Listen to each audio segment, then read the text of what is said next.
ideología. Nos quedamos, bueno, pues hablamos un poco de la corrupción en Cuba y creo que nos quedamos, si mal no recuerdo, o sea, vimos cómo la corrupción podía ser un engrasador de la economía, del régimen en general, pero no ahondamos más en otras en cómo la corrupción se puede entender de otra perspectiva, ¿no? Así que un poco lo que vamos a empezar lo que quiero hacer hoy es un poco expandir un poco en eso, sobre los roles que tiene la corrupción, o las diferentes caras que tiene la corrupción, en lo referente al régimen político y económico en general. Y, y luego vamos a ver un poco, también vamos a ver un poco el rol de los militares en la economía, cómo eso puede tener algún impacto en la corrupción, y luego un poco ver la parte de la transición, la transición que nos ha ocurrido y de la que todos hablan, eh, y ver el rol que la corrupción puede tener en esa transición. Así que ese es un poco el plan. Como la otra vez, yo creo que sí, que podemos terminar antes de tiempo, podemos terminar sobre 11:30 hora ustedes. Entiendo que... No, 11:30 hora mía, 10:30 hora ustedes. Eh, Así que nada, ese es un poco lo que quiero hacer. Voy a compartir la pantalla ahora.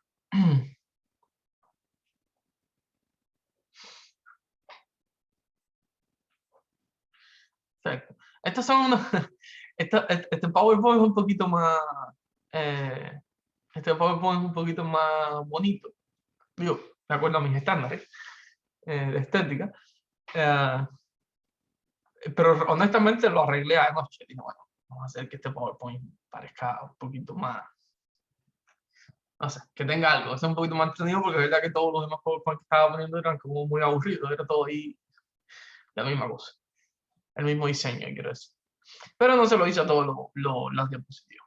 Así que nada. Bueno, antes de empezar, no sé, ¿se les ocurre alguna pregunta? ¿Algo que quieran recordar del miércoles pasado o de la semana anterior? Lo que fuere. O no sé, cualquier cosa que me quieran preguntar antes de que terminemos.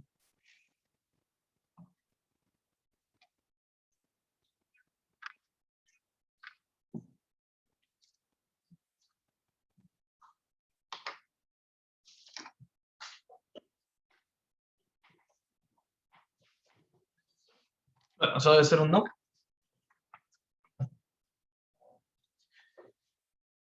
Bueno, nada, empezamos entonces. Vamos a ir mirando un poco. Vamos a comenzar, vamos a entrar en calor entonces.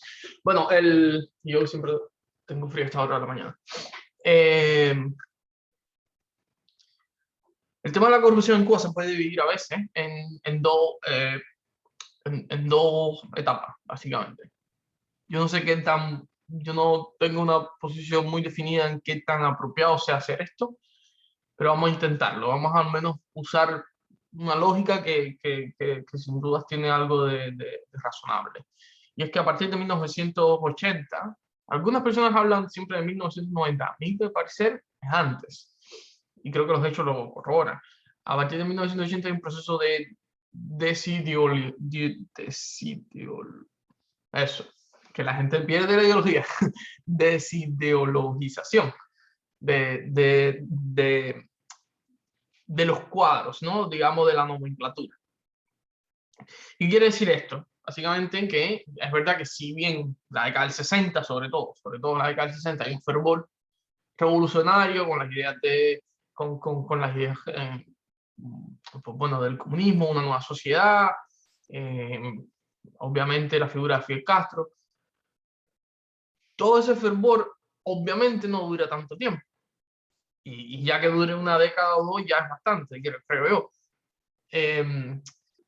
Es verdad que ese fervor también va acompañado de represión. O sea, tampoco vamos a crearnos una historia de que esos 20 años del 60 o el 59 al 80 realmente en Cuba hubo una sociedad homogénea, fidelista principalmente, comunista, socialista, lo que quieran llamarle, que yo creo que fidelista es lo más justo, que era súper mayoritariamente fidelista, etc. Yo creo que eso es un poco una figura, una foto romantizada del proceso revolucionario, porque si bien sí que había probablemente una mayoría social que estaba por los cambios, también que sí que había personas que no eran tan minoritarias que se opusieron a esos cambios y que fueron duramente reprimidas al principio a través de las armas, luego obviamente a través del exilio, la prisión y los fusilamientos. Entonces, no era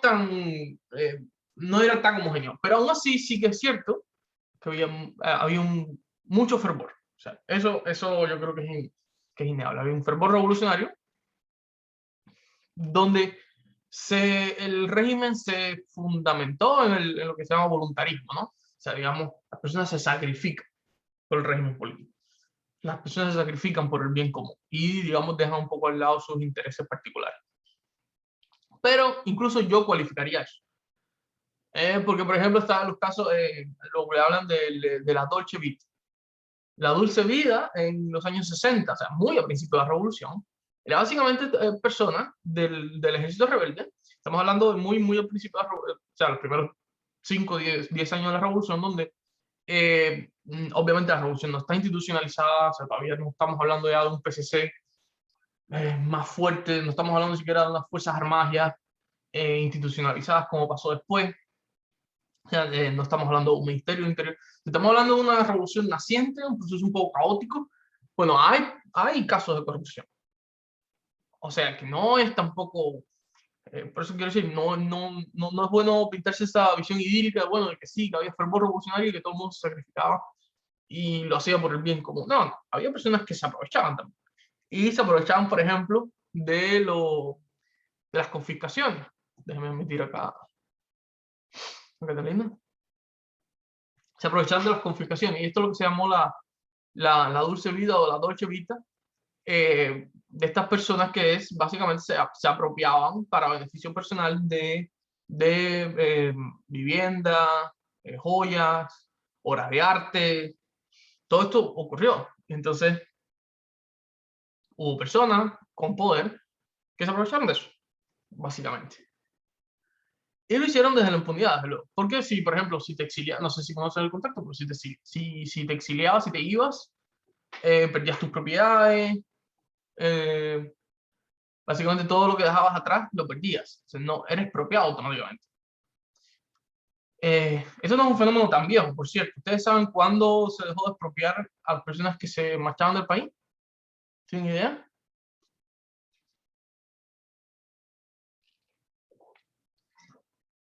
...2013, creo. No estoy de todo seguro, pero por ahí, 2000 años. O sea, muy recientemente. No, no fue, no fue un fenómeno que duró 10 años, mucho más. Fue un fenómeno que duró varias décadas. Yo cuando me fui, yo me fui en 2012. Yo dejé Cuba en 2012. Quiere decir que cuando yo me fui, sí, cuando yo me fui te expropiaban. Así que sí, porque ellos tenían un procedimiento que se llama carta blanca, que era como un permiso de salida. O sea, para salir del país básicamente tenías que pedir permiso. Y ahí es que eso fue después, ¿no? Esto de la carta blanca, pero ahí es que empiezas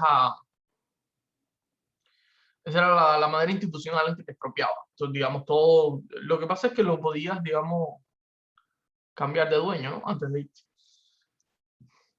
Pero bueno, esto es una manera nada, esto se vio mucho, sobre todo en las clases medias y clases altas cubanas que se marcharon a principios de los 60. Y a medida que fueron pasando los años de los 60, porque hubo sectores medios de la sociedad que estaban con Fidel Castro.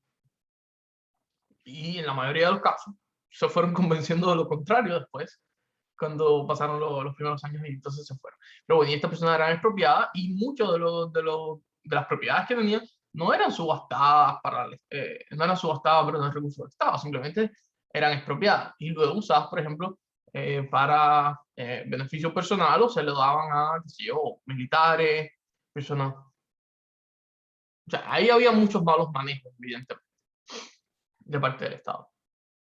Ahora, en una segunda etapa, donde ya ni siquiera hay mucho fervor revolucionario. Y sobre todo ocurre, ya no tanto en los rangos militares, va a ocurrir sobre todo en el sector civil, o sea, el Partido Comunista, en la nomenclatura. Y eso, como pongo aquí, lo que trae consigo es obviamente más oportunismo y se hace cada vez más difícil conseguir el voluntarismo de los cuadros, el sacrificio de estos cuadros, el sacrificio personal de estos cuadros convencidos. O sea, no hay cuadros convencidos del todo, o hay muy pocos. Uno pensaría a lo mejor que Díaz-Canel es un cuadro convencido. Yo pensaría mejor que lo aparente. Entonces, yo creo que si hablamos de apariencia, sí, probablemente lo aparenta. Pero habrá que ver cuando tenga la libertad de elegir. Pero bueno, o sea, eso son a lo mejor dos etapas en las que se puede contrastar, digamos, los niveles de corrupción en Cuba. Recuerda que en los medidores que hemos mirado, la corrupción en Cuba aumenta a partir de los años 90. Claro, eso tiene que ver con una desideologización de la nomenclatura y a su vez con la entrada obviamente, de turismo, divisa, una cultura, digamos, más abierta al mercado, aunque muy limitadísimo, pero abierta a la idea del mercado. Entonces, obviamente, esto genera posiblemente, algunos creen, que más corrupción. Pero a mí me parece que desde mucho antes, yo creo que desde los años 80, esto venía ocurriendo. Hay varios casos. Por ejemplo, en primer lugar está el caso del narcotráfico. El narcotráfico en Cuba, al parecer, comienza, yo creo que en esto la gente no se pone del todo de acuerdo, pero así lo que más parece es que comienza a principios de los 80, a principios de la década de los 80. Hay narcotráfico en Cuba. Es posible, es muy probable que la práctica del narcotráfico en Cuba haya sido autorizada desde el poder mismo, o sea, haya sido autorizada, digamos, desde la cúpula, vendría siendo Fidel Castro y Raúl Castro. Sin embargo, esto no se destapa hasta el año 89. Pero además hay otros casos de corrupción. Porque, por ejemplo, hay un general, el general del Pino se llama, que se fuga, se exilia, toma un avión del ejército, de la Fuerza Aérea, y se va. Y viene a los Estados Unidos. Este general, que viene y pide asilo aquí, da una serie de entrevistas, y una de ellas es una entrevista a Radio Televisión Martí, no recuerdo bien por las dos, o por las dos, porque se llaman Radio Televisión Martí, y da una entrevista. Y este señor viene a contarnos un poco el funcionamiento el funcionamiento del régimen, etc. Y una de las cosas que él habla de un caso de alguien que era primer secretario de la Unión de Jóvenes Comunistas. La Unión de Jóvenes Comunistas es como, digamos, el paso previo a ser Partido Comunista. O sea, en la parte, digamos, los comunistas, pero más jóvenes, creo hasta 29 años, ¿entiendes? O hasta un poco más. Entonces, este muchacho, se llamaba Luis Domínguez, acabo de olvidar el nombre, pero lo voy a buscar. Pero bueno, la cuestión es que esta persona, sí, Camilo, dime.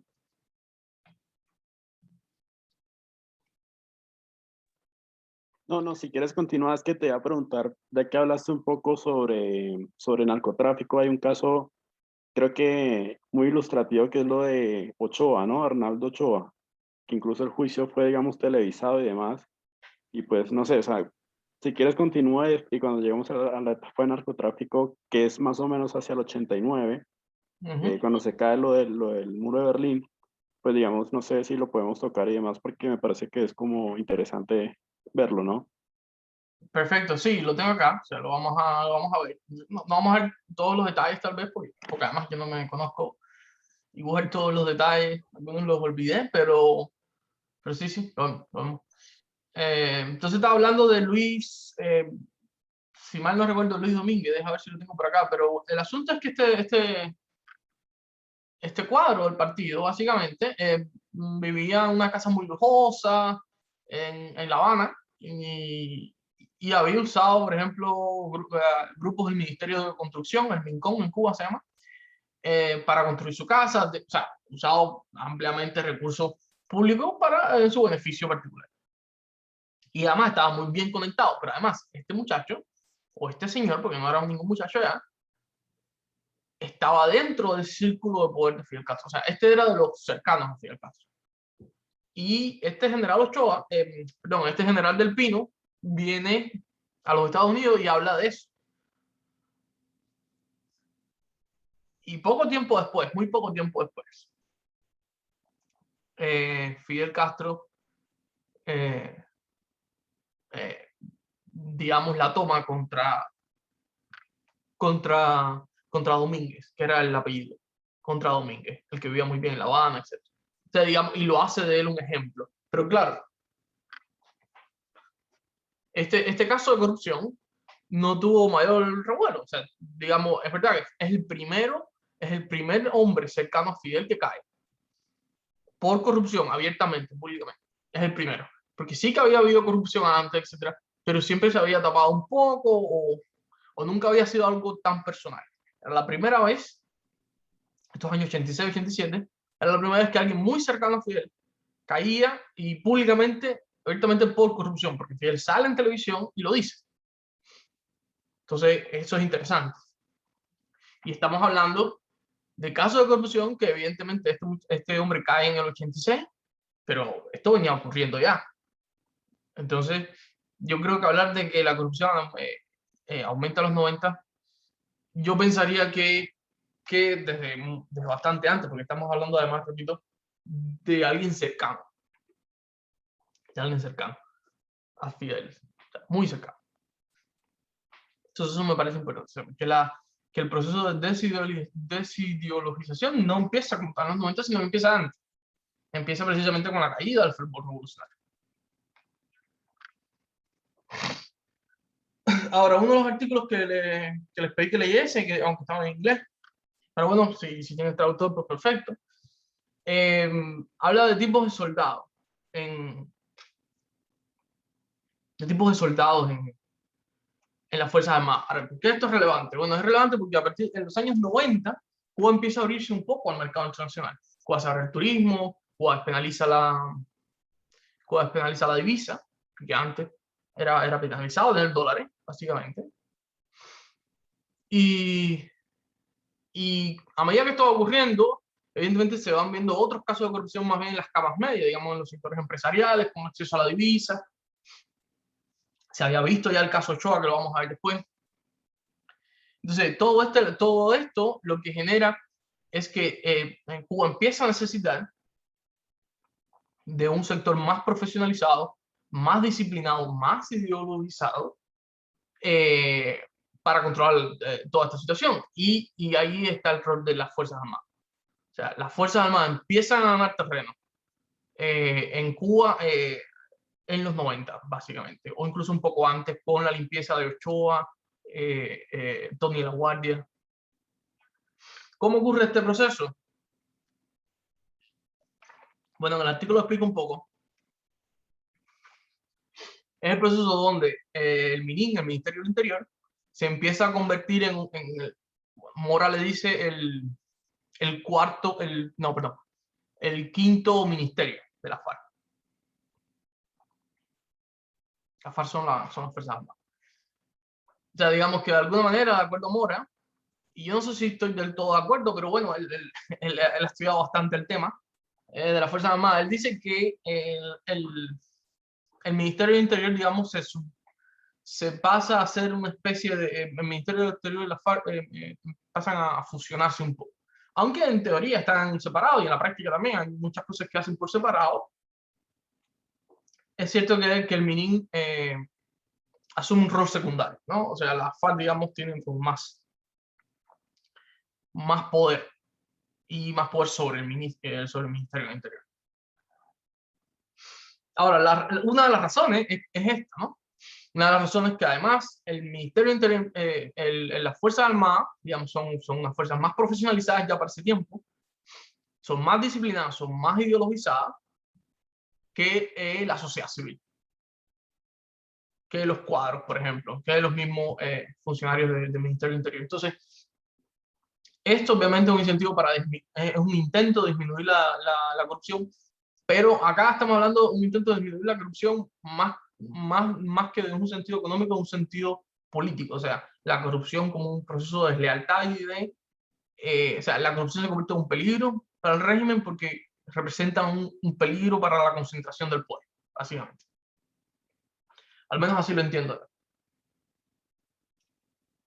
Y es por eso que el papel de la FARC, o sea, el rol expansivo de la FARC, es importante para controlar eso, para reconcentrar el poder de nuevo, para reordenar las cosas en los 90. Recuerden también que acá se está cayendo o sea, se cayó el muro de Berlín, se está desmoronando la Unión Soviética, que termina rompiéndose en el 91 completamente, que es una situación caótica. O sea, todo eso está pasando y evidentemente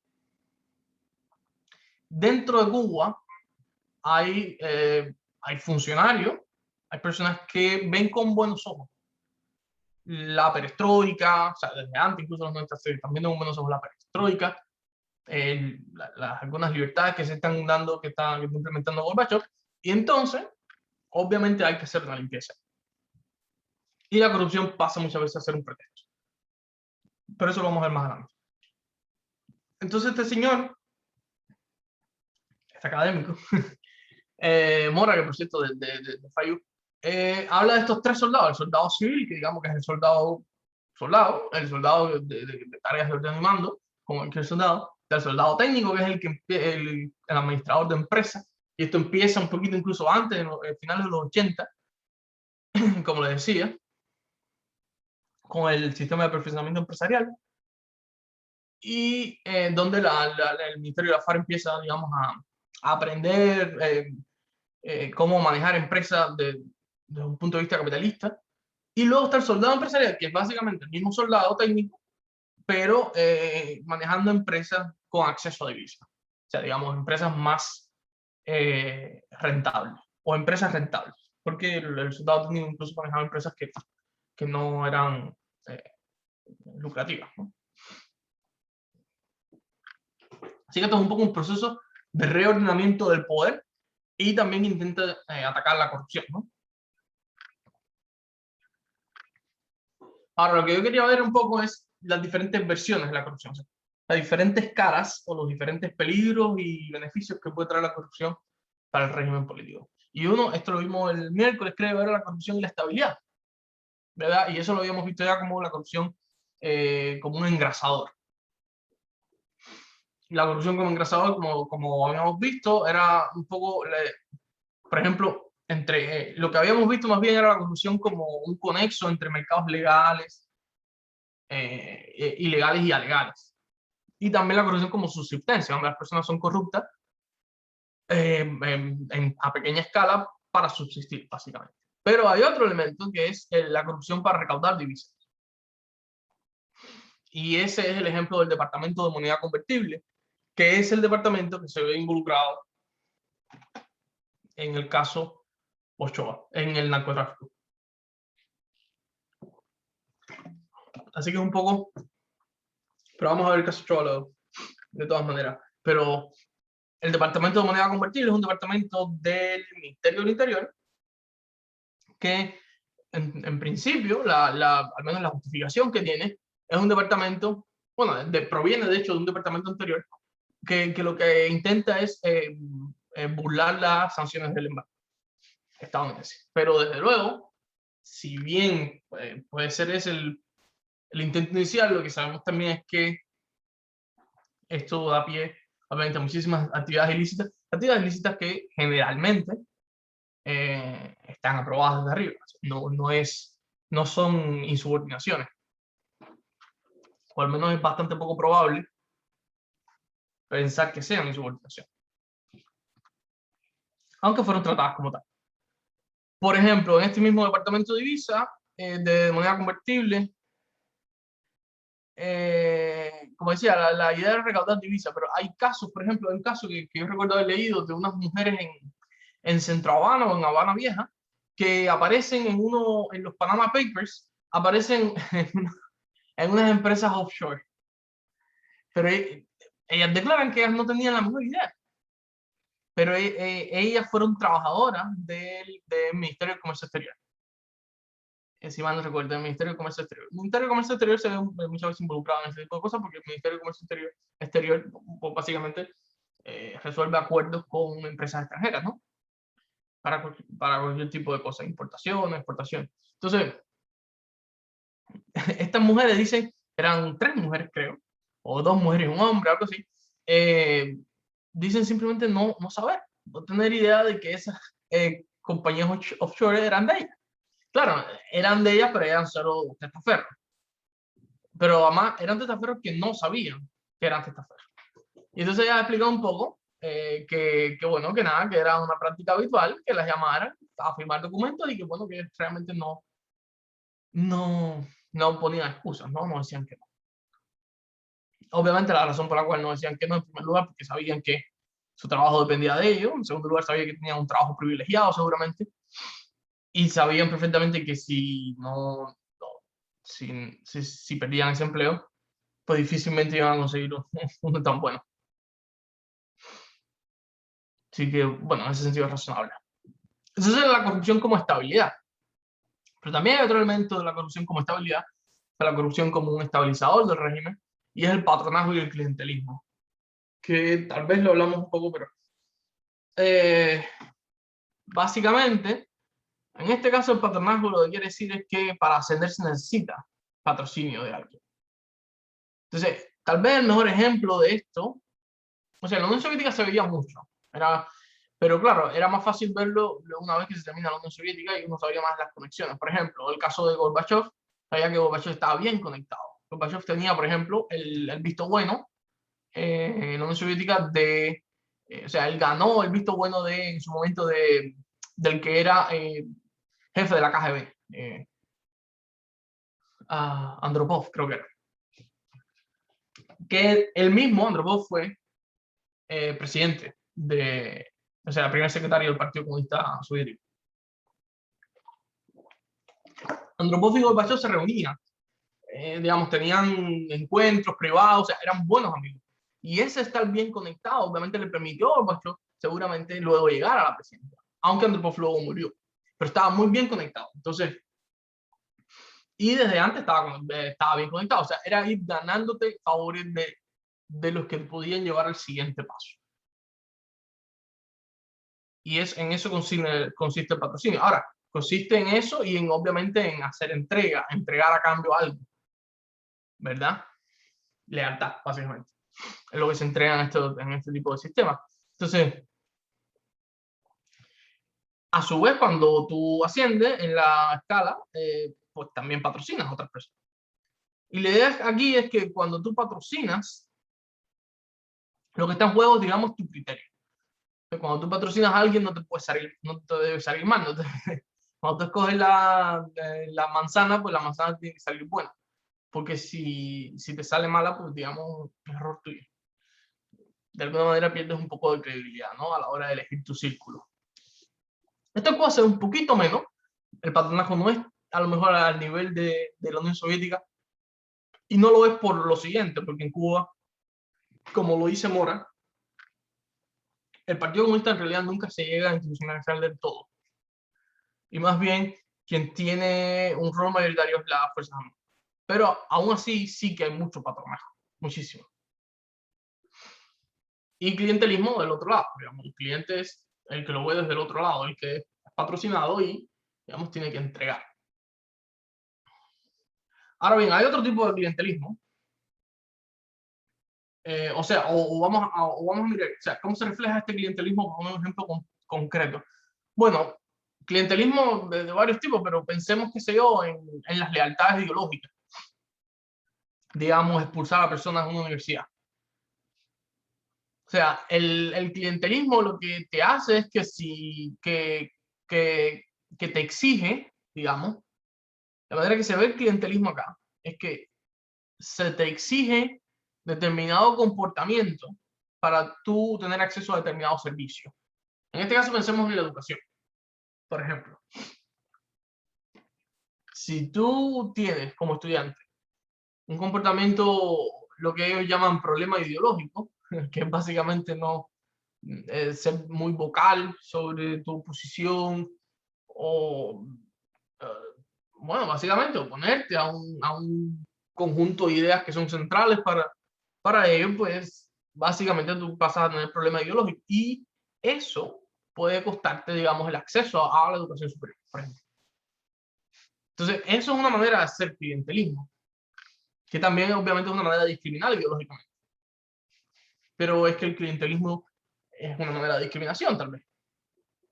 Tal vez. Sin duda es una manera de desigualdad. Y lo que le dicen algunos es una manera de parcialidad. Y algunos creen que la corrupción, de hecho, es lo contrario de la imparcialidad. Así que es una manera de verlo. No sé si lo ven claro, pero una forma de clientelismo en Cuba, que es particular de Cuba y de estos regímenes, es, digamos, es la exigencia de un acoplamiento a un conjunto de ideas. Y si no te acoplas, pierdes, digamos, el acceso a este servicio. En este caso, servicio a la educación superior.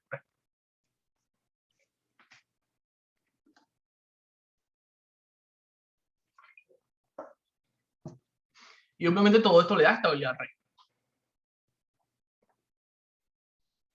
Ahora, la corrupción también tiene sus peligros para esta misma estabilidad.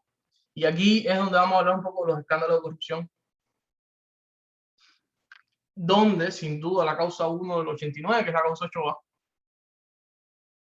es tal vez lo que le dirían el parangón de la corrupción en Cuba, ¿no? Probablemente el escándalo más grande que ha tenido Cuba. Y entonces ahí sí que podemos hablar un poco de eso. No sé si tenías alguna pregunta sobre eso, Camilo.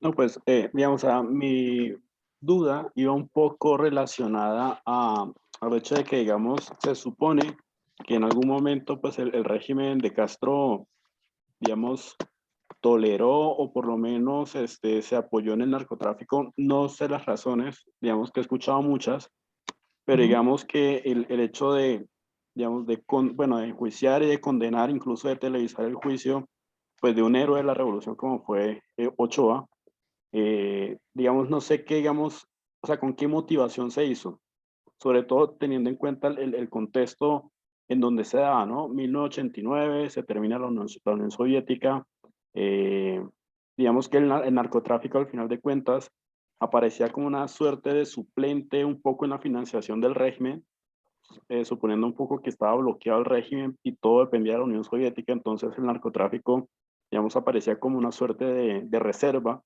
para financiar el régimen. Y también un poco en el 89, pues se da la invasión a Panamá, ¿no?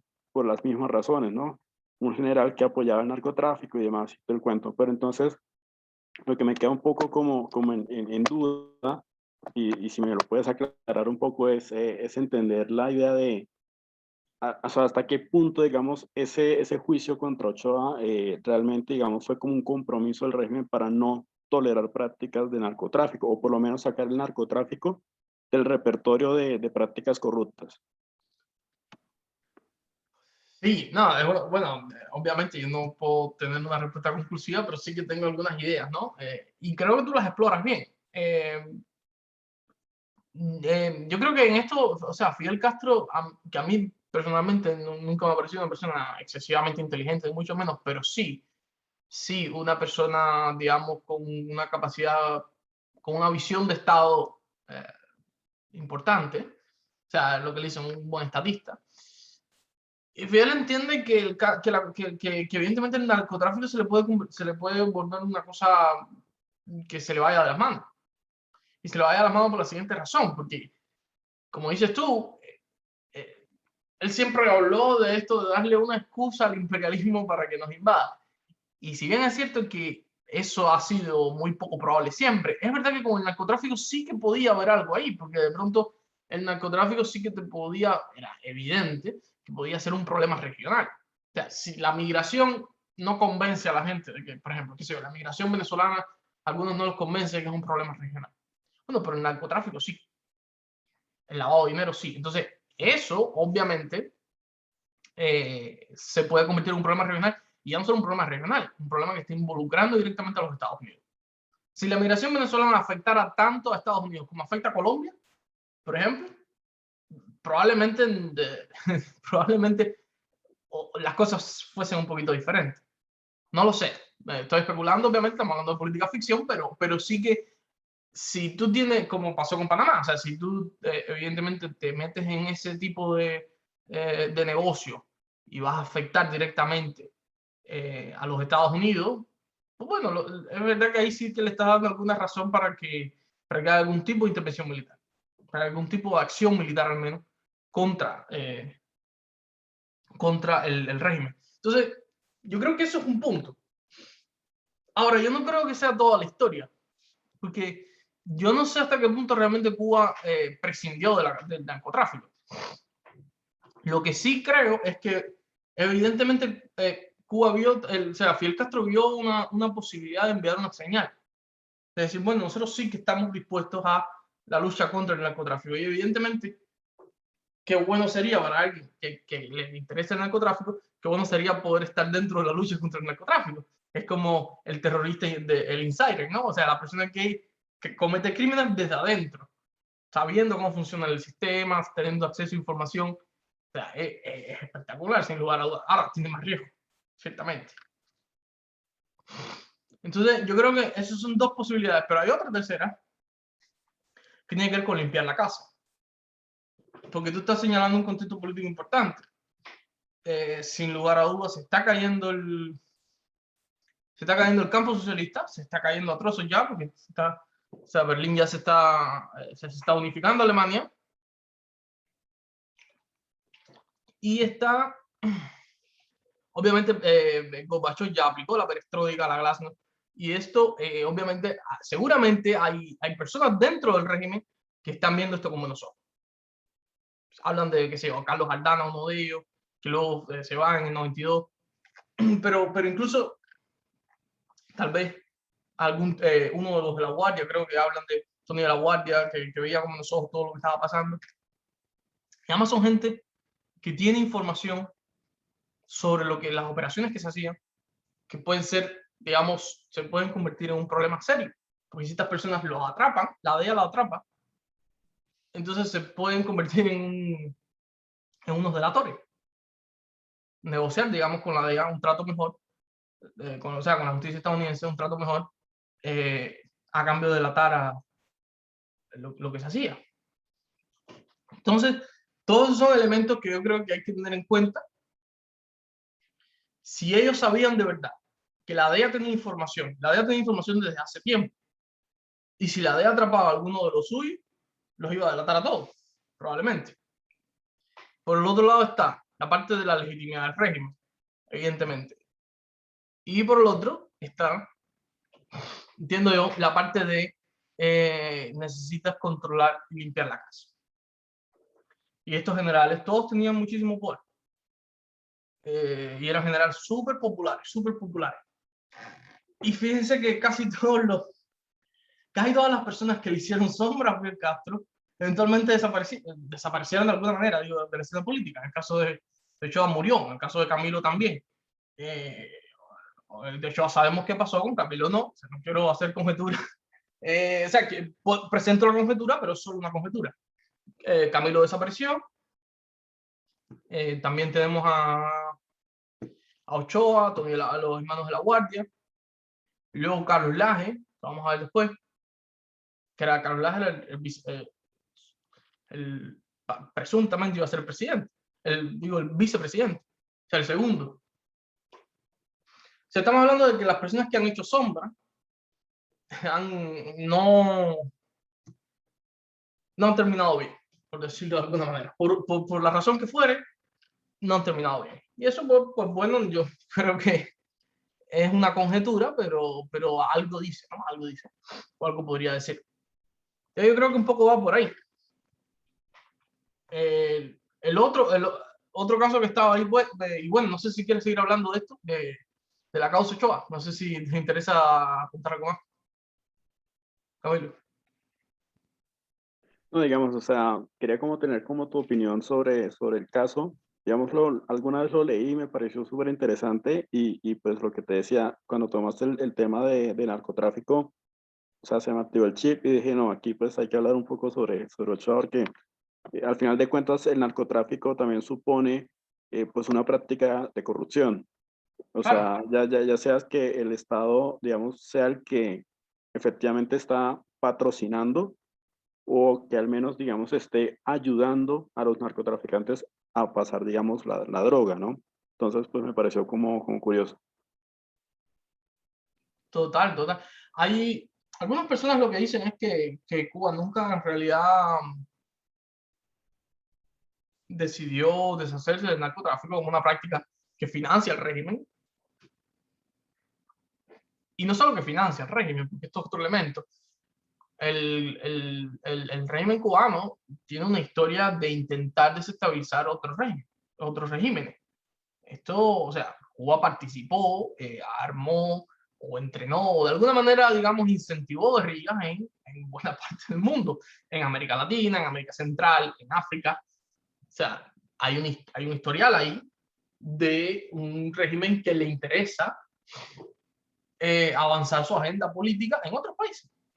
Y la manera en que lo hace es una manera violenta. O sea, es generando conflictividades dentro de la sociedad o incentivando esas conflictividades que ya a lo mejor existen. Porque magos obviamente no son. O sea, esa idea de que ellos crean conflictos, no, los conflictos existen. Lo que muchas veces se intenta es obviamente prenderle fuego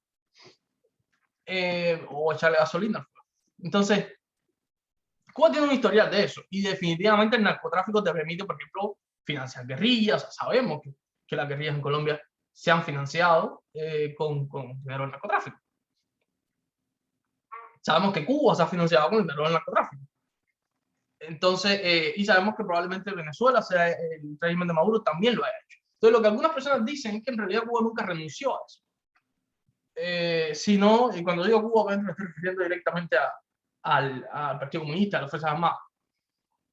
Sino que lo que hizo fue paró un tiempo, probablemente, y luego cuando pasó Venezuela, trasladaron el salón de operación, por así decirlo, el escenario de operación. Claro, ellos, si uno es justo, tomó bastante tiempo en que realmente Cuba, los cubanos, digamos, el poder cubano, realmente pudiese, yo no llamaría a tomar el control, pero digamos, tener cierto control sobre, en el régimen, o sea, dentro de Venezuela. Y digo, tomó tiempo porque esto no pasó en el 98 cuando estaba a llegar al poder. Tomó tiempo y sobre todo, según dicen, según las personas expertas en esto, realmente Cuba empieza a tomar control en Venezuela a partir del 2002 con el intento de golpe de Estado. Entonces no ve como todo esto se empieza a desencadenar, ¿no? A partir de 2002 es que realmente empieza, digamos, Chávez se vira hacia Cuba y dice, bueno, necesito tu ayuda sin lugar a dudas, necesito tu protección. Digamos, esta es la versión que más se cuenta, ¿no? Esta es la versión más eh, que las personas que estudian la intervención, si quieren llamarle, o digamos, la influencia de Cuba sobre Venezuela, hablan de este año 2002, donde Cuba empieza a tomar pasos, ¿no? Obviamente, pasos que son permitidos ciertamente por el gobierno venezolano. Pero bueno, pasa un poco eso. Y bueno, si uno quiere pensar, pues la actualidad dirían que sigue pasando. Vamos a ver qué pasa. O sea, que el Pollo Carvajal está en proceso de... Bueno, son dos. Yo confundo. Hay uno que lo van a pasar de acá de la isla del Caribe a Estados Unidos y hay otro que está en España. El de España es el Pollo Carvajal, ¿verdad? ¿Ustedes están al tanto del tema? ¿O no?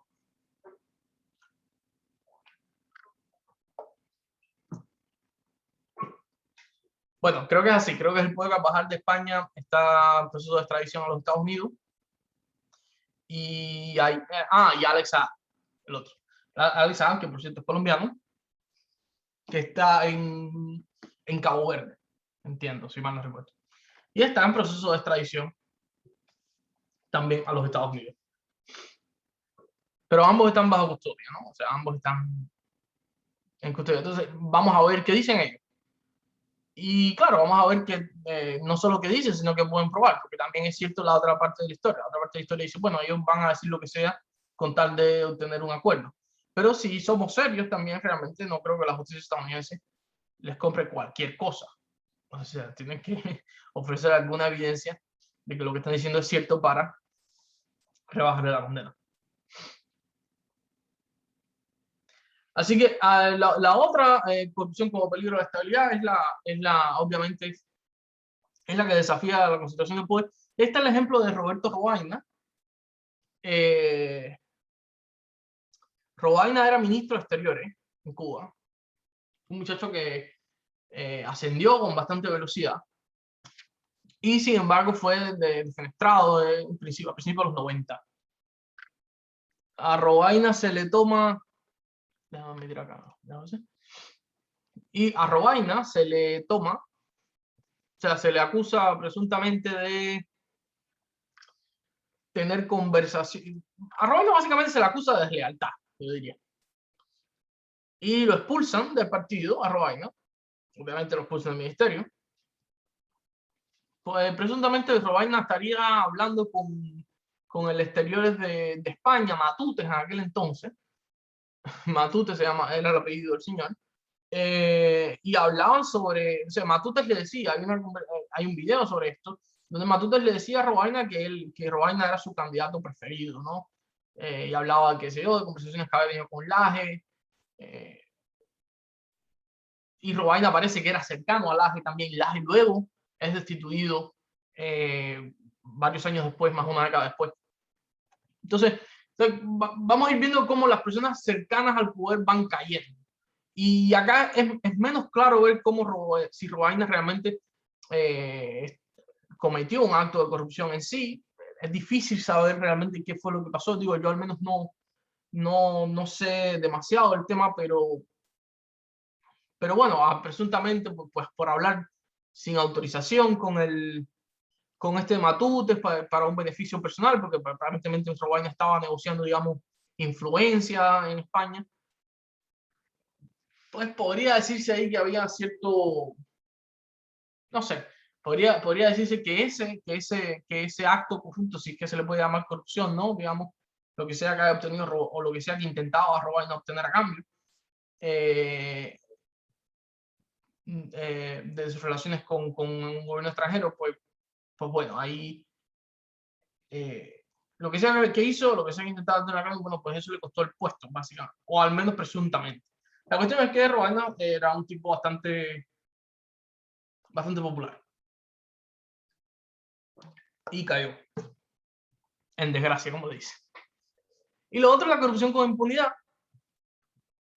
que yo creo que también la vimos un poco, que básicamente lo que intenta el régimen es hacer limpiezas regularmente, digamos, cada cierto tiempo. Esto pasa en China, ¿no?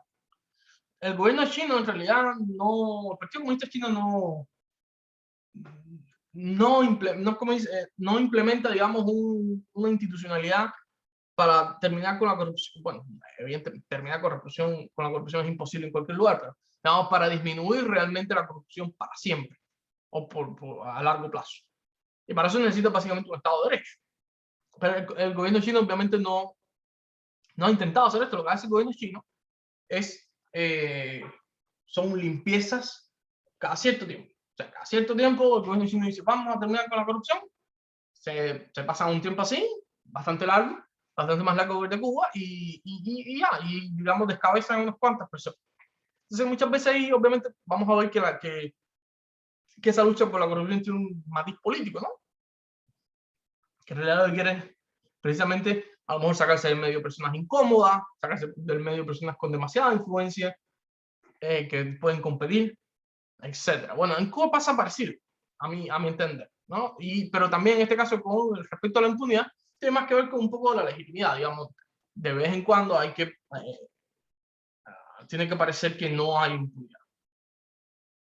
Entonces, de manera general, todo el mundo, es verdad que todo el mundo, digamos, participa de la corrupción, pero no por tanto tiempo.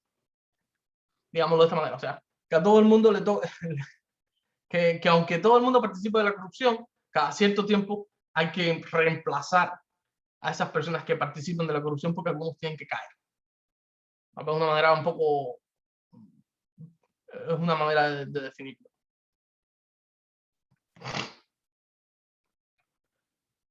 Y luego, aquí mismo se enlaza, obviamente, con esto, la otra cara de la corrupción, es la corrupción como herramienta política. Repito, aquí estos son caras de la corrupción, no quiere decir que un caso en particular de corrupción, digamos el caso Ochoa, que sea simplemente una cosa o la otra, en realidad es todas esas a la vez. O sea, el caso Ochoa de alguna manera le dio tal vez estabilidad al régimen en cuanto a, digamos, financiamiento, pero a su vez el caso Ochoa también fue usado, o sea, se representó un peligro como se destapó, como escándalo, pero a su vez el caso Ochoa también, o sea, la corrupción del narcotráfico con Ochoa también fue usada como herramienta política probablemente para, digamos, como dije ahorita, limpiar la casa.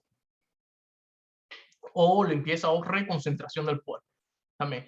Y ahí puse, en el caso de limpieza o reconcentración del poder, puse, por ejemplo, también añadí el caso de Laje. Aldana, por ejemplo, Aldana fue destituido a principios de los 90, entiendo, y fue presuntamente, bueno, presuntamente no, el propio Raúl Castro lo dice, y no sé si miente, pero Raúl Castro luego, al cabo del tiempo, habla de Aldana, y habla de que Aldana veía con buenos ojos las reformas en el bloque soviético, bueno, lo que fue el bloque soviético. O sea, que tiempo después Castro reconoce eso. Yo tenía un artículo por ahí que lo decía, pero no, seguramente no lo voy a recordar. Pero bueno. Y lo otro es, obviamente, la corrupción como herramienta política como una excusa económica, ¿no? O sea, culpamos la corrupción del fracaso económico del régimen, constantemente. Y esto se ve sobre todo cuando, evidentemente, cuando hay, digamos, crisis. Por ejemplo, años 90, la corrupción obviamente se usa como, de hecho, en el 91, creo, si mal no recuerdo, o en el siguiente congreso, que fue el 96, la corrupción tiene un rol importante en el Congreso del Partido Comunista, digo. O sea, que obviamente la corrupción va a tener un buen peso a la hora de justificar el fracaso económico. Lo mismo ocurre, por ejemplo, durante la pandemia, o un poco antes de la pandemia, por ejemplo, cuando la corrupción, cuando se hicieron juicios ejemplarizantes en televisión nacional, se hacía, digamos, en prime time, incluso 8 de la noche del Noticiero Nacional de Televisión, y se hacían juicios ejemplarizantes, una especie de una cosa un poco rocambolesca, porque no, obviamente,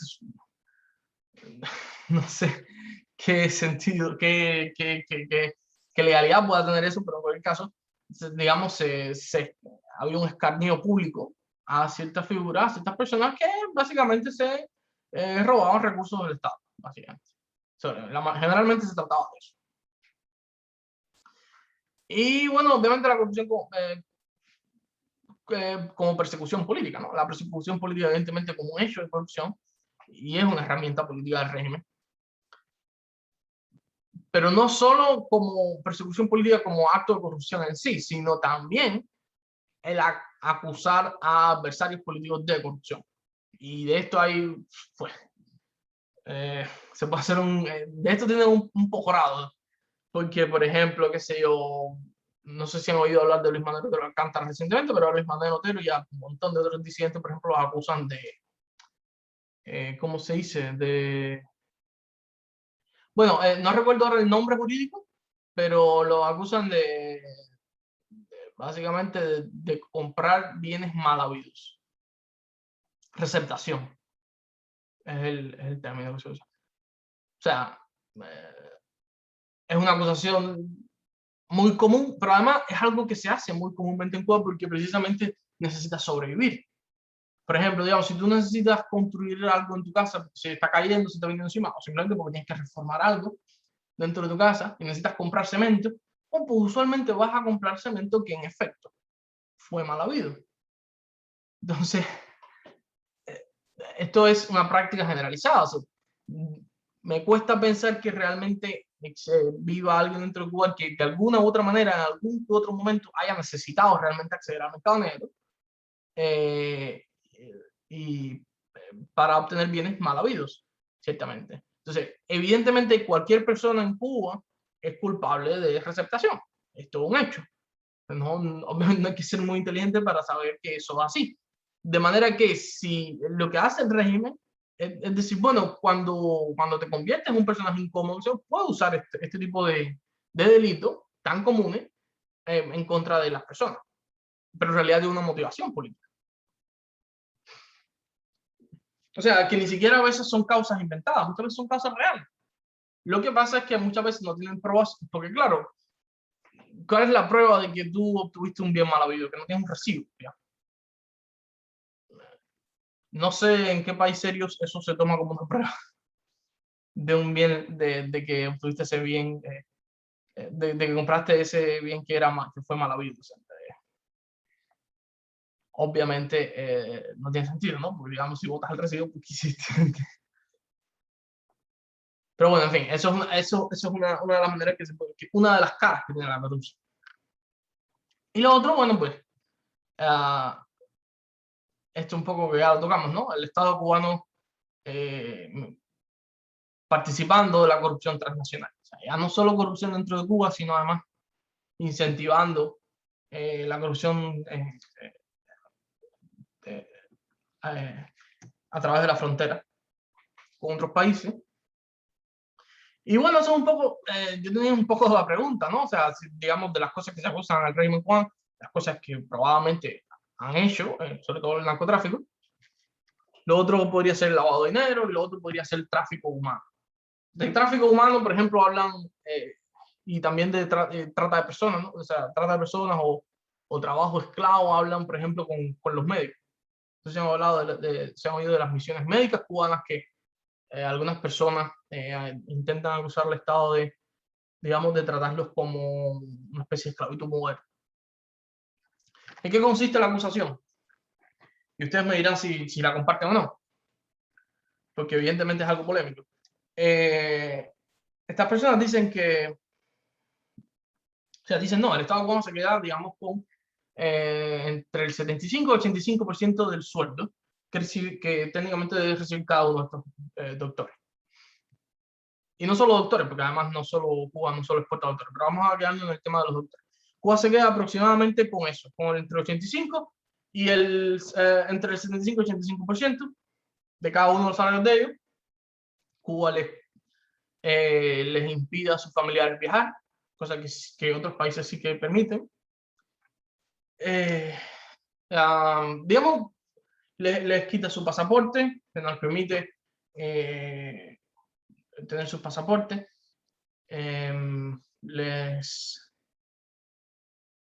y básicamente el otro elemento importante a tener en cuenta es que estos doctores no tienen otro empleador a través del cual poder conseguir contratos en el extranjero. O sea, digamos, el Estado cuando se convierte en el único empleador accesible a ellos.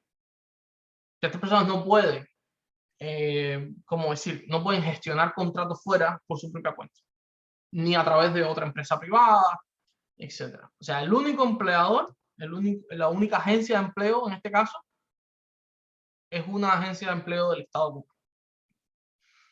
Entonces algunas personas dicen, bueno, esto tiene todos los méritos de ser esclavitud moderna. Esto tiene esto cumple todos los requisitos de lo que debería ser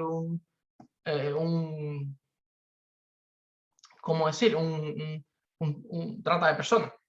Y lo dicen ¿por qué? Porque si lo que alega el Estado cubano evidentemente es que estas personas firman ese contrato libremente, que pueden no firmarlo. Eso no es un mal argumento. Pero lo que le contestan del otro lado es que en realidad no firmarlo no es una opción. Es como, qué sé yo, es como el tráfico de mujeres, el tráfico de mujeres que pasa mucho en Europa del Este. Presuntamente estas mujeres van a los países de Europa Occidental voluntariamente en algunos casos. En algunos casos no, pero muchas veces pasa, ¿no? Estas mujeres deciden voluntariamente, presuntamente, meterse en esa industria, ¿verdad? En la industria sexual. Pero luego, desde luego, sufren maltrato, etc. Entonces, la comparación que intento hacer para tratar de ponerme en el lado de los que dicen que esto es trata humana, es que pasa parecido. O sea, si bien estos doctores es verdad que pueden no firmar el contrato, están firmando un contrato de esclavitud moderna. Y eso en ningún caso debería ser aceptado. O sea, tú no deberías poder firmar tu propia esclavitud, básicamente. ¿Cómo ven ustedes?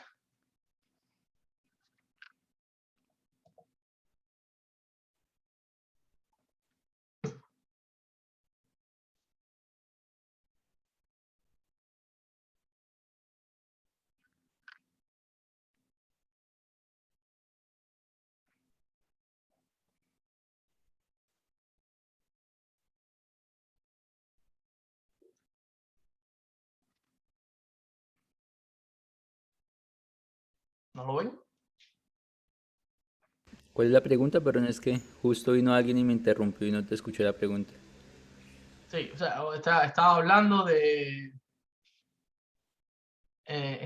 caso de las misiones médicas y de que si eso se podría considerar, o sea, hay dos partes, ¿no? Evidentemente una parte que dice que es trata humana, es esclavitud moderna, porque esos doctores están trabajando en unas condiciones de esclavitud.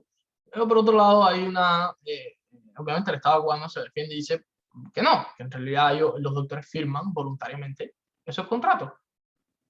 Paola. Pues, profe, yo sí lo veo como un caso de tráfico humano porque de hecho, no recuerdo en qué clase me hablaban de eso, pero es como de que Cuba exporta a sus médicos, pero las ganancias no son para a los médicos no le van a pagar por ir a hacer las misiones cubanas, sino que al contrario, lo que le va a recibir toda la ganancia va a ser el Estado. Entonces, sí es un tipo de esclavitud, y porque de hecho los médicos no ven ni siquiera ninguna remuneración de acuerdo al trabajo que están realizando, sino que todas las ganancias se las lleva el Estado. De igual manera, como usted dice, muchos médicos, como ese es el negocio, el mercado cubano, muchos médicos no firman esto voluntariamente, al contrario, son obligados porque ¿cómo entonces va a mantener Cuba su mercado de médicos? Sí, no obliga a estos también a firmar para ser exportados a otros países, O sea, pero cuando porque dice son vistos obligado, como mercancía, claro. no como humanos, sino como mercancía, como un mercado, como un producto que exporta Cuba hacia otros países. Bueno, sí, claro. Aquí el contraargumento a ese argumento en particular es que digamos que en cualquier mercado laboral ocurre esto. Digamos, en cualquier mercado laboral una persona trabaja y recibe una remuneración por ese trabajo y, digamos, esa persona lucra por su trabajo, pero además hay otra persona que está lucrando con tu trabajo también. Em, yo no sé yo no sé honestamente si me convenciste, Paola. O sea, digamos, yo estoy tratando de asumir un rol como nulo, ¿no? O sea, de decir, bueno, no sé si es tráfico humano o no. Eh, no sé si me convenciste, no sé si quieres intentarlo de nuevo. Déjame decir, estos médicos sí reciben una remuneración, lo que es una remuneración muy pequeña, es una remuneración del entre 15 y el 25% de lo que deberían recibir. Y el otro elemento es que el Estado en este caso pasa como es un empleador, es una agencia de empleo, pero de esta manera. O sea, seguramente conocen que hay agencias de empleo que lo que se dedican es, tú te inscribes en esa agencia y esa agencia de empleo te busca empleo. En donde sea, ¿no? Y de luego esa agencia gana un dinero por haberte buscado ese empleo, que se lo cobra directamente al empleador que te empleó. Lo que pasa en el caso cubano, reitero, es que el Estado cubano es el único posible empleador. Entonces no hay alternativa. Los doctores no pueden gestionarse contratos por su propia cuenta, ni a través de otra agencia empleadora. Entonces, profe, ese argumento que usted está dando no es un ejemplo de esclavitud. Puede ser. Puede ser. Pues como usted me lo está describiendo, que es el Estado tiene el monopolio de emplear a los médicos, que esos no tienen la capacidad de gestionar sus propios contratos, de buscar sus propias condiciones laborales y ser contratados en los sitios donde ellos quieren trabajar, ¿me dice usted que eso no es esclavitud? Ahora me estás convenciendo más. Ahora me estás convenciendo más. No, yo creo que es sin lugar a duda,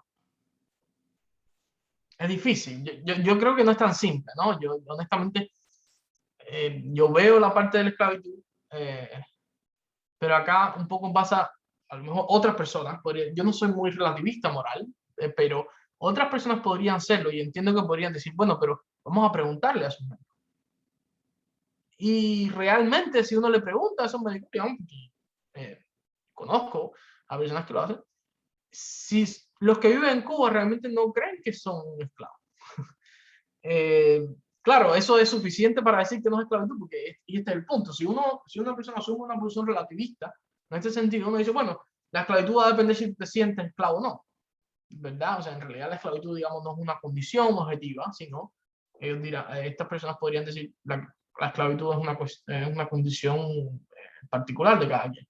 Si tú no te sientes esclavo, no eres esclavo. Claro, eso diría, bueno, entonces las personas negras que eran traídas de África, en lo que nosotros llamamos condiciones de esclavitud, para trabajar en nuestros países, entonces no eran esclavos a no ser que se sintiesen esclavos. Claro, y seguramente los había. Yo apuesto, o sea, sabemos que, por ejemplo, había diferentes clases de esclavos. Había esclavos que, por ejemplo, los que trabajaban dentro de la casa, los que no trabajaban en el campo, se sentían muy a gusto. Se sentían muy a gusto porque evidentemente habían ascendido en esa escala de esclavitud. Y se sentían a gusto, se sentían bien. Algunos, no digo todos, pero o sea, hay documentación de que estos esclavos, digamos, veían peor a los esclavos que trabajaban en el campo, por ejemplo. Entonces, podríamos decir que estos no eran esclavos, los que trabajaban en la casa.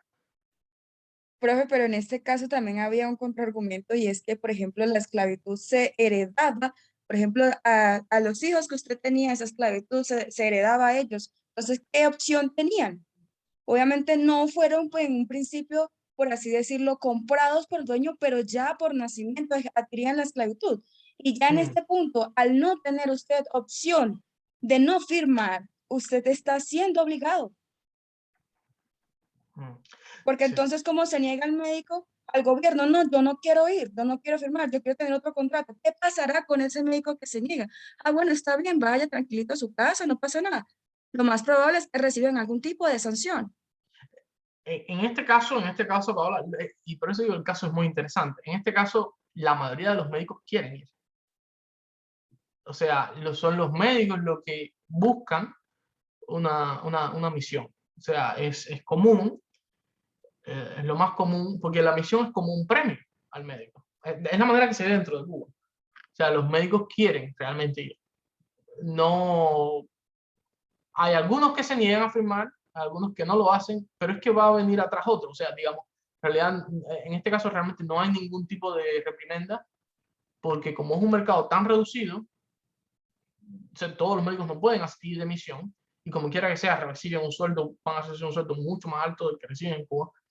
En realidad es un premio. O sea, el que no va, el médico que decide no ir, que lo hace por la razón que sea, motivos familiares a veces, porque ciertamente las misiones pueden romper familia, digamos, son unos cuantos años separados de tu familia, van a venir enseguida otro, no, 100 médicos que van a querer suplir tu puesto, porque sí, es verdad, son condiciones de empleo mucho mejores que las que tienes en Cuba.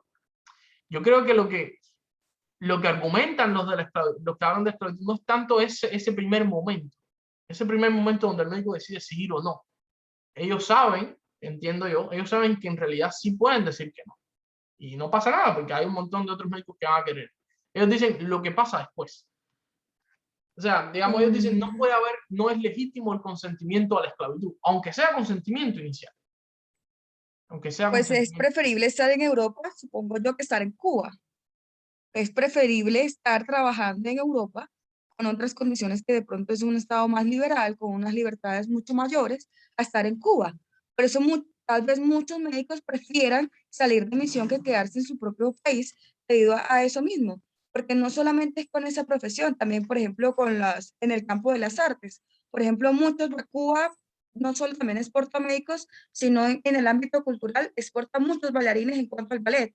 Entonces, muchos bailarines se esfuerzan en ser destacados. ¿Para qué? Para que otras compañías internacionales los tomen y los saquen de ese régimen. Total, total. Sí, claro. La diferencia con los bailarines es que entiendo que las diferentes compañías de ballet sí que, digamos, tienen unos márgenes diferentes, ¿no? O sea, esto de que te quitan el pasaporte, eso no ocurre en otra. Pero sí ocurre con el caso de los médicos, ¿no? Te retiran el pasaporte, no te permiten viajar con tu familia precisamente para evitar que te quedes, o sea, para que no te fugues básicamente de la misión. Y además, ciertamente mandan personas a vigilarte. O sea, no siempre, pero algunas misiones tienen, digamos, tienen un responsable a cargo. O sea, las misiones tienen un responsable a cargo y ese responsable a cargo es el que básicamente vigila.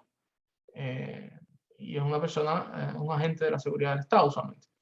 Entonces, yo no sé, o sea, yo solamente quería presentarles la situación, ustedes harán su propia opinión de si es esclavitud moderna o no. Antes se usaba mucho, por ejemplo, no sé si ustedes saben, pero antes no solo había esclavitud del tipo te agarro y eres mi esclavo, había esclavitud por deuda. O sea, una persona se endeudaba a cambio de, si no podía pagar esa deuda, se convertía en un esclavo. Era presuntamente, era una condición, era un acuerdo libre entre las dos partes. Aún así, eso se considera esclavitud a día de hoy. No sé, yo digo, hay argumentos de las dos partes, ciertamente, porque, repito, es legítimo. Entiendo el punto de, bueno, estas personas en realidad ven un beneficio, o sea, los médicos sí ven un beneficio comparado con lo que ganan dentro de Cuba, y por eso quieren ir generalmente. Y entiendo que ciertamente pueden rechazar el contrato, o sea, pueden simplemente decir, no, no voy, me quedo en Cuba. Son las dos opciones que tienen básicamente. O lo firmas y vas y cumples el contrato, o no vas. Realmente no tienes otras opciones, y este es el contraargumento, no tienes opciones de otros contratos. Bueno, no sé, hagan su propia opinión. No sé si esos son los puntos, digamos, yo creo que son los puntos principales a considerar. Solo digo, algunas personas obviamente acusan al régimen de que esto es un caso de esclavitud moderna, de trata de personas, y por consiguiente, si fuese así, entonces, pues, bueno, es un caso de corrupción, evidentemente, ¿no? El uso de un bien público para beneficio privado. El beneficio privado en este caso son, obviamente, el porciento altísimo, ciertamente, que obtiene el Estado a cambio de estas misiones. El otro beneficio, que algunos apuntan, es que Cuba inserta agentes de la seguridad del Estado en estos países que manda misiones. O sea que algunos de estos médicos además son agentes de la seguridad del Estado. Bueno, hay algunos testimonios de médicos que corroboran eso, hay otros médicos que dicen que no. Obviamente los que dicen que sí son los que no están dentro de Cuba, que se fueron de las misiones, y hablan de que sí, de que en algunos casos ellos tenían que, o sea, que hacían propaganda política básicamente, digamos, en las regiones rurales de Venezuela. Le pedían a los pacientes que votasen por candidatos chavistas. Hay otros médicos que dicen que eso no ocurrió. Es difícil saber realmente la magnitud del problema. Aparentemente sí ocurrió, pero no sabemos realmente a qué nivel. No sabemos qué tanto ocurrió, qué tan común era esta práctica, qué pasaba si estos médicos se negaban realmente a hacerlo, o sea, si simplemente decidían no acatar la orden de incentivar un voto u otro. Eso a mí no me consta, al menos no. Ahí tengo incluso una opinión menos formada todavía. Entiendo que es perfectamente posible y entiendo que a lo mejor eran cosas aisladas, pero a lo mejor era una práctica un poco más sistemática. No lo sé. lo deja también a su valoración. En cualquier caso, estas son conjeturas porque ahí sí no sabemos realmente el nivel de esto, ¿no? No, es mucho más difícil estimarlo porque no son cosas públicas, salvo que el doctor decida revelarlo, ¿no? O los pacientes. Pero que yo sepa, no he escuchado nunca a ningún paciente, pero bueno, a lo mejor seguro hay alguno por ahí. Michael. Lenier, no, solo quería mencionar que nosotros, digamos, tocamos un tema que pues es algo muy, no tan tocante en la situación cubana como el tráfico sexual que existe en la isla. Creo que este sí es un tema muy agudo y realmente sí tiene unas implicaciones de lo que estábamos hablando del tráfico humano más extensos, ¿no? Que realmente pues a nivel internacional sí catalogarían a Cuba como una organización transnacional de la corrupción. Por eso pienso que pues tocar el tema del trabajo forzoso pues es algo muy mínimo frente a un hecho tan sensible como el que pasa en Cuba con el tema del tráfico sexual. Pero ¿cómo sería el tráfico sexual en Cuba? O sea, ¿cómo lo ves tú? O sea, ¿cómo lo ves desde un punto de vista de corrupción política? No, cuando estábamos hablando de la corrupción transnacional, como estábamos tocando ese tema, digamos, recuerdo que en el 2019 los Estados Unidos bajan de categoría a categoría 3 a Cuba por este mismo hecho, ¿no? Aislando, digamos, un poquito el tema del trabajo forzoso y tocando temas tan sensibles como es el tema del tráfico sexual. Nosotros en alguna ocasión en un foro de Cuba alguien nos exponía, nos presentaba cómo, digamos, dentro de la misma isla se presenta todo este tema del se me olvida el término. ¿Proxenetismo? Proxenetismo, sí. Y hay unos números elevadísimos, unas cifras elevadísimas de este flagelo dentro de la isla, ¿no? Sí, claro, sí. Lo que se me hace un poco más difícil es conectarlo con la corrupción política. Creo que la manera que se puede conectar es, han estado al tanto, por ejemplo, de la denuncia al equipo de Diego Armando Maradona cuando estuvo en la isla. Hay una muchacha cubana que lo está acusando obviamente no a Maradona, porque Maradona ya murió, pero sí a su círculo, que participó con la autorización, desde luego, en este caso, de las autoridades cubanas y de algunas autoridades argentinas, de tráfico sexual, básicamente, porque ella era menor de edad, además.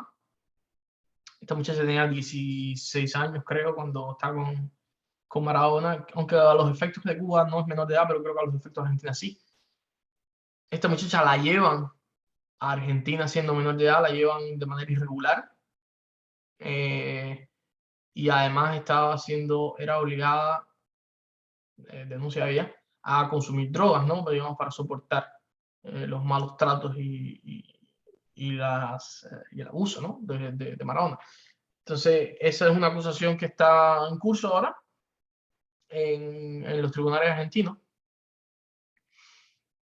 Y bueno, o sea, ahí se podría relacionar, ¿no? O sea, digamos, cómo el régimen usa o permite, o usa y permite el tráfico sexual eh, para, digamos, en el caso de Maradona, evidentemente Maradona era lo que hizo un asset político, ¿no? O sea, Maradona definitivamente era era algo que que ayudaba a legitimar el régimen de manera en la arena internacional, sin lugar a dudas, tener al futbolista más, por lo menos hasta entonces, el mejor futbolista de la historia, sin lugar a dudas, o bueno, con lugar a dudas, que lo compare con Pelé, pero en cualquier caso, a un gran futbolista apoyando pues, al régimen, pues evidentemente es poderoso en términos de legitimidad. Eso es una manera. Lo otro es que pasa también, hablan de, por ejemplo, que lo usan con diplomáticos para chantajear. Después, digamos, usan el trabajo sexual como método de espionaje. Pero esto realmente se usa bastante en otros lugares. Claro, una diferencia es que haya mujeres u hombres espías que usen el sexo para espiar, y otra cosa es que usen a prostitutas, bueno, no sé si usan también a hombres, pero lo más conocido a mujeres prostitutas, para luego chantajear a los diplomáticos. Así que, Paola. Pues, profe, yo no creo que sean solamente prostitutas, porque también en Cuba se hablaba de lo que era una reclusión de niñas para llevárselas al presidente o a los cargos también de alto rango en el gobierno. Así que no todo era de espionaje, no todas eran prostitutas, también había violaciones a la juventud en cuanto a las niñas que eran obligadas a también a mantener relaciones sexuales con estos jefes de altos rangos en el gobierno. También eso es un punto a aclarar en de qué modo se protegen o se violan los derechos de las mujeres en Cuba. Sí, no, Cómo tienes se razón. A lo protege mejor a el las término mujeres prostituta no es el también, mejor. y a las niñas y a la juventud. Sí, sí. No, no, sin duda. Sí, claro, si son forzadas a hacerlo, pues uno pensaría que no son prostitutas. O son, bueno, como, no sé cómo llamarles, ¿no? Eh, trabaja, bueno, no sé, no se me ocurre, esclavas, esclavito moderna, lo que sea. Sí, o sea, si entendemos que la prostitución como empleo, digamos, si el trabajo sexual como empleo es simplemente un trabajo voluntario, evidentemente, no estamos hablando de lo mismo. Así que sí, claro, cuando lo usan, digamos, cuando las mujeres son forzadas a hacerlo, digamos en este caso por el poder político, pues sí, ahí cambia la cosa. O sea, yo no sé realmente la magnitud de esto, obviamente esto sí es mucho más solapado, mucho más escondido. O sea, la prostitución no es solapada, escondida, pero digo, esta práctica en particular evidentemente es algo que, porque ninguna parte quiere que se entere. O sea, la persona que está siendo chantajeada no va a decirlo, aunque pase tiempo después. La persona que chantajea tampoco lo va a decir, así que de manera que eso se queda ahí todo en un círculo muy cerrado, ¿no? O sea, es difícil realmente saber hasta qué punto ocurre y qué tanto ocurre, ¿no? Algunas personas, digamos, bromean con eso, ¿no? Bromean en el sentido de a este le tienen, a este le saben algo, ¿no? Puede ser eso, ¿no? El chantaje. Pero bueno, ya digo, eso sí, el chantaje en ese sentido, el chantaje sexual, es muy difícil. Si la corrupción ya en sí es difícil saber cuándo ocurre, eso es mucho más difícil porque ahí sí ninguna de las partes quiere. O sea, la víctima no quiere que se revele, el victimario no quiere que se revele, y si alguien tal vez quisiera que se revelase sería la persona que está en el medio, ¿no? Digamos, si fue forzada a hacerlo. En este caso, la mujer que fue forzada a hacerlo, pero... Y bueno, igual es un tema delicado, así que de pronto tampoco quiere hacerlo, porque mira, esta muchacha que está denunciando a Maradona tardó muchísimo tiempo en hacer la denuncia. De manera que, evidentemente, no es sencillo. Entonces, nada, yo creo que un poco para lo último que vamos a tocar es el rol que va a jugar la corrupción en la transición. Yo voy a presentar aquí un poco de algunos elementos para que ustedes se formen su propio criterio y después si quieren al terminar, vamos a intentar hacerlo en 10 minutos para terminar con esto y no sé, que ustedes mismos puedan traer sus propias ideas. Una idea central en esto de la corrupción y la transición es que en tiempos de crisis los límites al comportamiento, digamos, las normas, las reglas en general que establece la sociedad se ponen entran en crisis también. O sea, la transición sin duda es un momento de crisis. Cuán profunda sea esa crisis evidentemente dependerá del tipo de transición que sea. Entonces, como resultado, evidentemente hay un problema para enforzar la ley, hay inestabilidad en las regulaciones sobre la economía, digamos, hay inestabilidad sobre cómo se regula la propiedad, básicamente. Recuerden, esto en el caso de Cuba es especialmente importante porque estás transitando de un régimen donde prácticamente la propiedad privada no existe, o existe de manera muy limitada, a un régimen donde va a existir propiedad privada y una economía de mercado, y obviamente esa inestabilidad regulatoria genera más criminalidad, más corrupción, más confusión y evidentemente además genera deterioro de las condiciones económicas porque esto es una espiral. Las personas, la corrupción en sí mismo genera inestabilidad, la corrupción en sí mismo también deteriora las condiciones económicas. Las condiciones económicas también generan incentivos para que, o sea, el deterioro de las condiciones económicas genera incentivos para que haya corrupción, etc. O sea, es una espiral que puede volverse incontrolable. Y ese tal vez es uno de los riesgos, ¿no? O sea, hay varios riesgos. en una transición con lo referente a la corrupción. Hay un montón de otros riesgos, evidentemente. Entre ellos, por ejemplo, que la transición no sea democrática, por ejemplo. O sea, que no sea una transición hacia la democracia, sino que sea una transición hacia otro tipo de régimen autoritario. Pero en lo que respecta a la corrupción, que tiene una relación además con esto, porque evidentemente si la corrupción se vuelve sistémica, si la corrupción se va de control, la democracia que podría emerger de esa transición puede simplemente ser una mera formalidad o simplemente no existir. Como pasó, por ejemplo, en Rusia, o sea, donde aparentemente se dio una transición a la democracia y finalmente se destruyó, ¿no? Se autodestruyó, si quiere, o destruyeron lo que sea que lo han destruido. Empezando por Yeltsin, ¿no? Entonces, uno de los peligros es la captura del Estado. La captura del Estado básicamente es que hay poderes económicos, digamos, que compran el Estado, básicamente. No lo ocupan directamente, pero sí que tienen, digamos, una altísima influencia sobre las decisiones que toma el Estado, de manera que el Estado termina respondiendo generalmente a estos intereses económicos, ¿no? O sea, estamos hablando acá de oligarcas, emergencia de oligarcas. Esto es un poco lo que pasó tal vez en Rusia.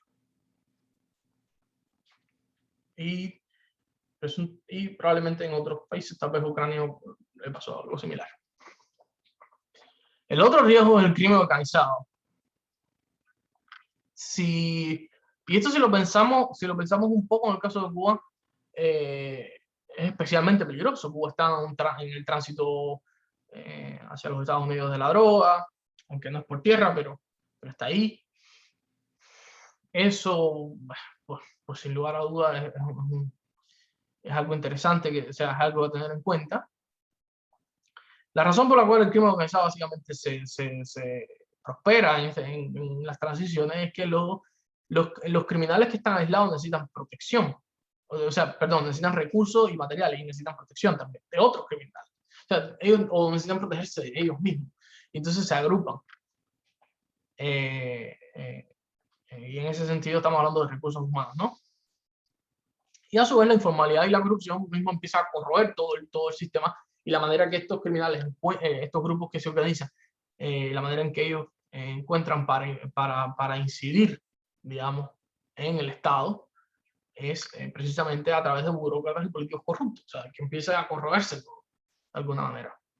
Y aquí, al final, el ascenso del crimen organizado no es precisamente una captura de Estado, porque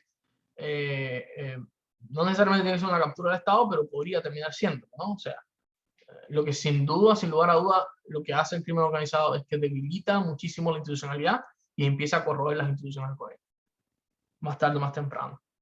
El autor Legbo habla de Estado criminalizado, y él usa Rusia como un Estado criminalizado. Él no habla de captura del Estado en Rusia, él habla de Estado criminalizado. ¿Y lo diferencia en qué sentido? Él dice que el Estado criminalizado es el Estado que el centro de su accionar es la corrupción. O sea, el centro del accionar del Estado es obtener recursos a través de prácticas corruptas. Y claro, ahí la pregunta que uno se podría hacer es si el Estado criminalizado, o sea, si Cuba es un Estado criminalizado ya. Él dice que Rusia no lo era, pero que sí que puso toda, o sea, que la Unión Soviética no lo era, pero que obviamente el régimen totalitario soviético, con la transición y que con la inestabilidad económica pusieron los elementos para que Rusia se convirtiera en un Estado criminalizado. Yo me pregunto, ¿es Cuba un Estado criminalizado ya? ¿O podría ocurrir exactamente lo mismo, ¿no? O sea, el régimen cubano pone los ingredientes y la transición y obviamente la inestabilidad económica que podría traer consigo la transición, pondrían los elementos necesarios para que Cuba se convirtiese en un Estado criminalizado. ¿Cómo lo ven ustedes? Si lo ven.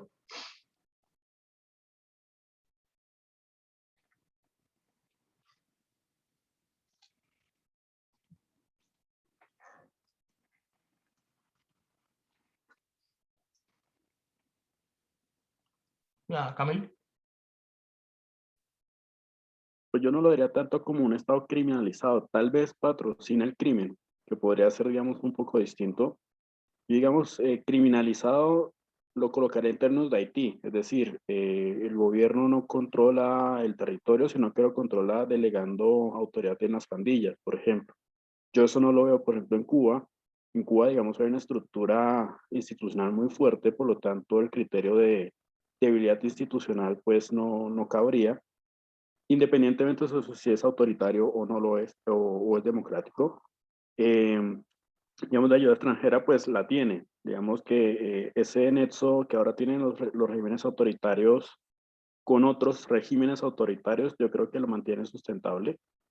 Y digamos, de la corrupción sistémica, pues, digamos, hay una corrupción en términos, digamos, mucho más, digamos, de la cúpula, más que dentro del sistema. Lo pensaría yo, o por lo que yo Mm, veo, o por lo que yo pienso, siento que se da más en la cúpula, más que, digamos, en términos, digamos, de la sociedad. mm, Entonces yo pensaría que no es un Estado criminalizado, tal vez patrocina el crimen, y por crimen, digamos, tenemos muchos delitos como por enlistar, ¿no? Pero criminalizado no, yo criminalizado lo colocaría un poco mucho más en la parte de Haití, que digamos es apoyarse en organizaciones criminales.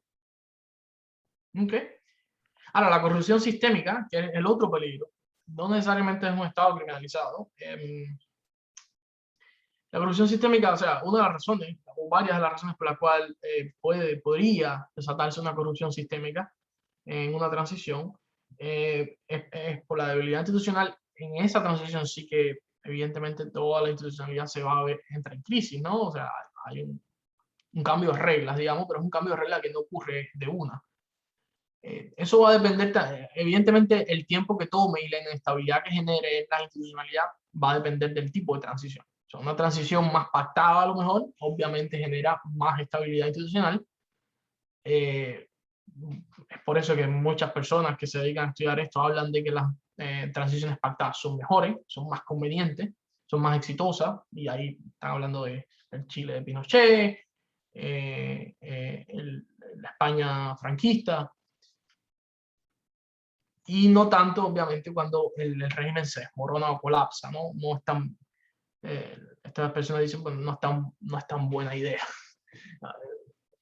O sea, claro, si pasa, ¿por qué vas a hacer? Tienes que hacer, o sea, al final es verdad que la democratización es lo que desea, es lo deseable, ¿no? O sea, cuando estudiamos las ciencias políticas, generalmente asumimos esa posición normativa, ¿no? Esa visión casi moralista, ¿no? De, bueno, al final la democracia es deseable, sea pactada, sea por el colapso del régimen, sea por lo que sea,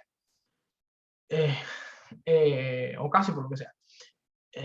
El otro elemento en una transición es la ayuda extranjera. Es un elemento interesante porque es verdad que esto ocurre mucho también en países, digamos, que pasaron por un conflicto. Pero en el caso de Cuba, aunque no haya pasado por bueno, y ojalá y no ocurra, por un conflicto civil o por un conflicto armado, se destruye mucho la infraestructura. Y ocurre esto, hay una urgencia para, para construir infraestructura. Yo creo que en Cuba, a pesar de que no hay un conflicto armado, ojalá y no lo hubiese, porque no creo que a nadie le interese eso, bueno, salvo el propio régimen, pero aunque no lo hubiese, ciertamente en Cuba hay una urgencia de construir infraestructura. O sea, es imprescindible. En Cuba hay una autopista y no cubre todo el Estado Nacional, todo el país, por ejemplo. Eso es una absoluta locura. O sea, hay lugares que simplemente no tienen autopista. Y la autopista que existe está en muy malas condiciones. O sea, digamos, hay cierta velocidad en esa autopista que es peligroso andar, básicamente. Eso por solo hablar de autopista. Si hablamos de ferrocarriles, pues ni hablar. O sea, la infraestructura de las líneas ferroviarias es un absoluto desastre.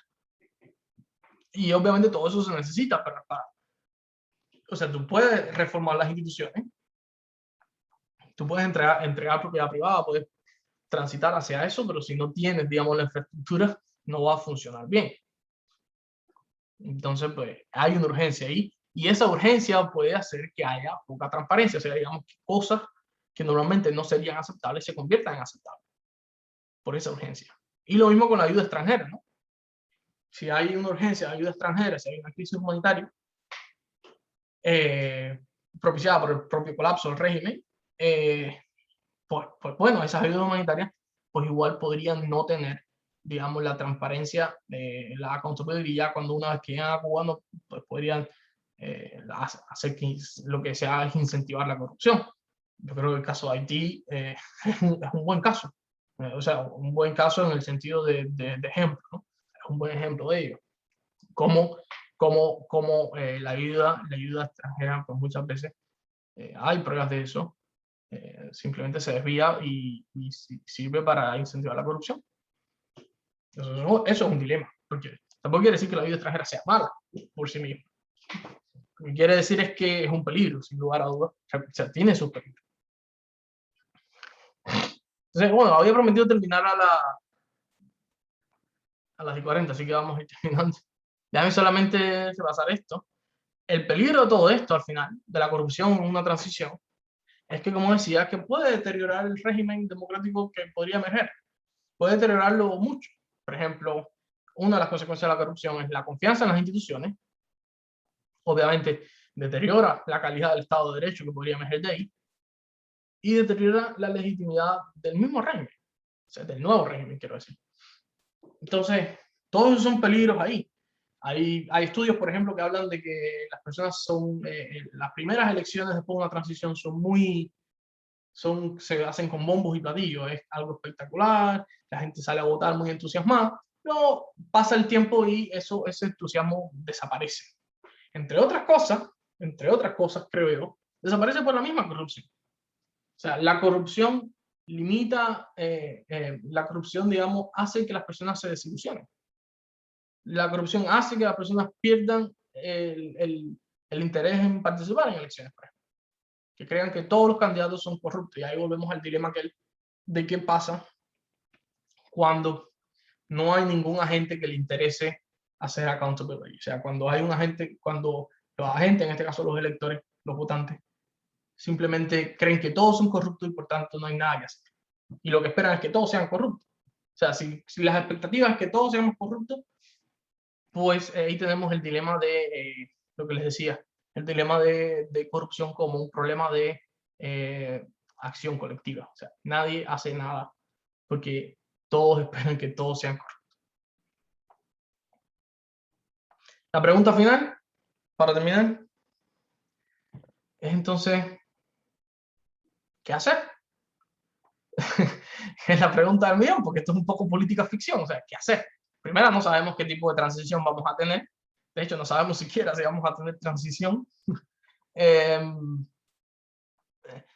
Así que esta es como la pregunta del millón que ni siquiera, no sé, no les voy a pedir que la intenten responder, si quieren responder la pueden hacer, pero bueno, es la pregunta que a lo mejor con la que se pueden quedar un poco, ¿no? Bueno, sí, después de ver todo eso, todos estos escenarios, ¿qué es lo que se puede hacer?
casi todos son todas.